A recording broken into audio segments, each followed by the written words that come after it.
At is அப்படிங்கறத எப்ப use பண்ணலாம் அப்படின்னா I'll give a context. Okay, for example நீங்க வந்து ஜிம்முக்கு இப்பதான் ஃபர்ஸ்ட் டைம் போய் ஜாயின் பண்றீங்கன்னு வச்சுக்கலாம். உங்களுக்கு நிறைய விஷயம் தெரியாது, அதை விட ஒரு அன்கம்ஃபர்டபுளான ஒரு ஃபீல் இருக்கும். எல்லாரும் நம்மளை பாக்குறாங்களோ இல்ல நம்ம தப்பா பண்றோமோ, ஒரு ஜட்மெண்ட் யாராவது கொடுப்பாங்களோ அப்படின்ற ஒரு கான்சியஸ்லி நம்ம வந்து வில் ட்ரை டு லேர்ன். அதுவே திங்க் அபவுட் இட், உங்க ஃப்ரெண்ட் இருக்காங்க, உங்க ஃப்ரெண்ட் உங்களை ஜிம்முக்கு கூட்டு போறாங்க, he is already a gym rat ன்னு வச்சுக்கலாம். He or she is a right person or a good person.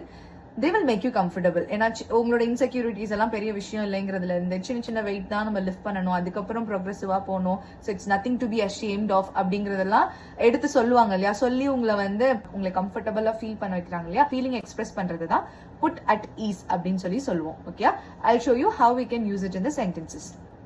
First one, his friendly smile put everyone at ease. அப்படின்னா அவரோட ஃப்ரெண்ட்லி ஸ்மைல் வந்து எல்லாத்தையும் அங்க கம்ஃபர்டபுளா இருந்தது. லெட்ஸ் ஒரு சிஇஓ வராரு, எல்லாம் ரொம்ப கிரம்பியா இருப்பாங்கன்னு நினைக்கிறாங்க, but he comes and smile, so it makes you comfortable. Okay, he's not like as serious as I heard about him அப்படிங்கிற மாதிரி உங்களுக்கு ஒரு இமேஜ் வரும் இல்லையா. ஸோ அதுதான் we had said it, his friendly smiles put everyone at ease அப்படின்னு சொல்லலாம்.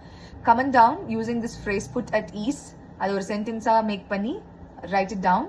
I will get back to you. Bye.